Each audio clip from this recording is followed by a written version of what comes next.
the title of the talk was Everyday Mind and its relationship to these skandhas that are mentioned in the Heart Sutra.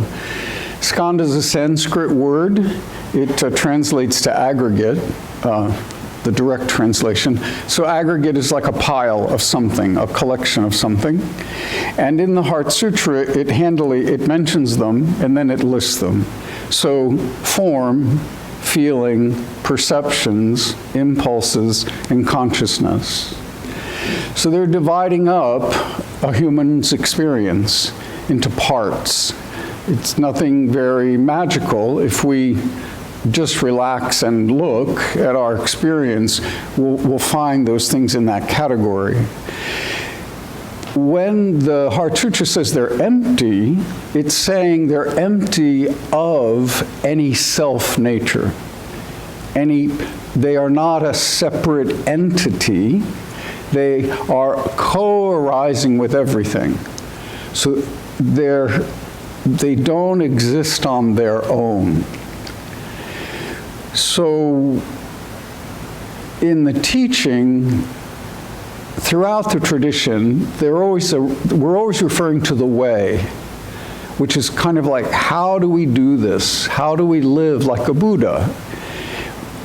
And the Buddha called it a way. And the title that I've been certified as, Jido Popsanim, that's Korean for teacher of the way. And the Colohan I'm going to use today for the talk is about the way. In the conversation, Namchuan is the teacher. That's the Korean name for this Chinese teacher in the 6th century. And Joju is his student. And Joju asks, what is the correct way? Or what is the true way? And a conversation ensues. I've talked about this conversation before, partly because it's a favorite of mine. But I wanted to see if I could knit that teaching of the true way, that conversation between student and teacher, and this teaching about the skandhas and what it's like to go through them. So the conversation goes something like this. If I can't remember the whole thing, I'll resort to reading it. So Joju asked Namchuan, what is the true way? And Namchuan says, everyday mind is the true way.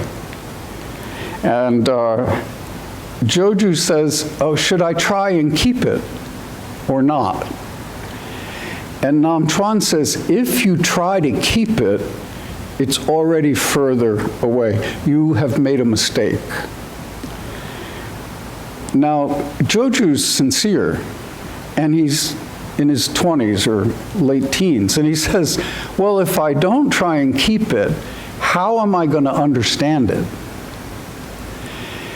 And Namchuan says, the true way is not dependent on understanding or not understanding. Understanding is illusion, and not understanding is blankness. The true way is clear and void, like space. So why do you make right and wrong way? Now when Joju hears this, he wakes up a little. He has an insight that came in his heart-mind. This question arose, and Namchuan answered it completely. And this causes Joju to have some insight. So because it was such an effective teaching, it got recorded. It was oral tradition at first, then it got recorded in some text. And now here we are, maybe 1,500 years later, still talking about it, at least Zen types. So this true way is an everyday mind. And if I watch my mind in the course of a day, it's not the same all day long. It might be a good mind in the morning. It might be a really drowsy, sleepy mind after lunch. It might be a really crabby mind around 4 o'clock. So which one is the true way? Right? Crabby? So then if we look at the skandhas, so form, feeling, perceptions, impulses, and consciousness. These are what we experience in reality. Most of the time we say form, we're talking about our body. But also form is outside of us. So form is part of our experience externally and internally. And the thing about Buddha's teaching is he keeps reminding us this is a river of things changing constantly. That's unsettling. Most of us, when we first realize how much everything is changing, we don't like it. Because we'll get comfortable and then things change. We get comfortable, then they change again. We adjust, then they change again. So part of the function of practice is to show us, oh, this thing is always changing. I may as well get used to it. And then how can I use changing to help this world, to help myself, help this world? And that's a lesson that's constantly being relearned, partly because things are changing. So we have this other teaching poem, which is going to touch on some of the same points. The title of the poem is Just Seeing is Buddha Nature, our true nature. Everybody already has it. You're already Buddha. You don't have to earn it. You don't have to do something to get it. Being born a human being, boom, you're born a Buddha.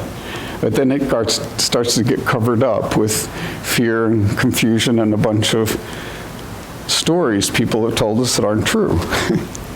If you want to understand the realm of Buddha, keep a mind which is clear, like space.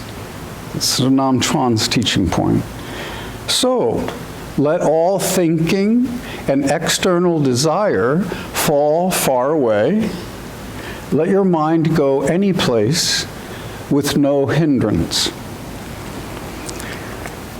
Then what is keeping a mind which is clear like space? If your mind is not clear, listen to the following. It is enlightenment nature. So it, for the rest of the poem, every time I say it, it's referring to our true nature. Above is the dwelling place of all Buddhas, heaven and all that stuff. Below are the 6 realms of existence, human being, animal, demon, hungry ghost, all that stuff. One by one, each thing is complete. So a demon is complete. A hungry ghost is complete. A diva in heaven is complete. A Buddha is complete. A human being is complete. Already complete. We don't need to become something. We are already complete. So one by one, each thing is complete. One by one, each thing has it. Each thing has this Buddha nature. So even hell realm has Buddha nature. Even a hungry ghost realm has Buddha nature. Hungry ghost realm is not the absence of Buddha nature. That's Buddha nature present in the hungry ghost. One by one, each thing has it. It and dust interpenetrate. This is a traditional language. Dust is all the forms that we experience. So all the things we're experiencing and our Buddha nature are constantly interpenetrating. They're never separate. So if I'm overwhelmed with a big feeling of envy, my Buddha nature hasn't disappeared. It interpenetrates with that sense of envy. If I'm overwhelmed with a feeling of worthlessness, that feeling of worthlessness interpenetrates with my Buddha nature. Those are not separate. And they are complete. It is already apparent in all things. So without cultivation, you are already complete. Without cultivation, we're already complete. So we're not meditating to become Buddhas. We are already a Buddha. We are already complete. This practice of meditation is for all beings, and it's for where we are confused to become clear. And we create the confusion so we can uncreate it if we pay attention. Then the very last line of the poem is attain clear. Attain clear. Attain clear. In other words, everything's constantly changing. We attain this moment, we become clear, and we have a relationship to it. We're in a situation, and we have a function. And moments later, all that has changed. Then we have a new situation, we have a new relationship to it, and we have a new function. You've probably heard the expression, you can't step into the same river twice, because there's this river flowing. Well, the person doing the stepping is also constantly changing, so the same person doesn't step into the river, into the same river. This thing is constantly changing, river's also constantly changing. So there will be habits and patterns, and our minds are remarkably evolved at instantly seeing pattern, habit, and story. And we create those in a flash. Our practice is, oh, that's the story, not the reality. So we return to the situation we're in, our relationship to it, and our function. Then instantly an entire story appears. And the story appears complete, not beginning, middle, and end, not like going to a play. We get it all at once. We're capable of doing that. It's a remarkable thing about a human mind. However, it's not the truth. It could be very useful. It's something we might be able to exploit. It's definitely something we consider, but it is not the truth we're in. The truth we're in always comes out of our direct experience. So this poem is reminding us, keep a mind which is clear like space. That doesn't mean our thinking disappears. It means that our clear like space mind is in front, and our thinking is in the background. Then when we need our thinking, apply. If we don't need our thinking, we let it go. And we keep trying to discover, what is this? What is this now? And then moments later, what is this now? You might get on the bus, you pay your money, you get on the bus, you have a seat, you're on the bus, things seem pretty normal. Then there's a car accident. Then suddenly one of your neighbor passengers has been injured. So you don't just go, well, I'm on the bus. No, now there's been a car accident and another passenger is injured, and so you try to help. And then the police board the bus and go, no problem, or the emergency guys, no problem, we'll take care of this. So then you stop helping. So moment by moment, everything keeps changing, and we just adjust. They needed help, but now the paramedics are here, now I can relax. So moment by moment by moment, everything keeps changing. If we have a big story, I don't know how to help a person who just fell down and broke their arm, I better stay in my seat. Well, maybe we can't mitigate that suffering. Maybe we don't know how to help a person who just fell and broke their arm, but we pay some attention, we say something kind, what do you need, can I hold your purse, whatever. We just look into the situation. Then the paramedics show up and go, here's the person that's hurt. So it's very simple. Everyday mind is the true way. You all already have this mind. You actually can't get rid of it. That's the good news. You can cover it up so much. You can attach to the story so much that you can't use that mind. And we call that suffering. The one good thing about suffering is it always tells us when we're not being clear. When we're not suffering, we're clear. And then as soon as you detect that you're suffering, you've attached to some story, some elaborate, complicated story, and it happens in a flash. The other day I was thinking about this, and I remembered as a kid, it doesn't happen so much here, I lived for 20 years in Richmond, Virginia. In the summer, we would have heat lightning at night. So heat lightning, there's no rain, tons of clouds in the sky, but the sky is pitch black.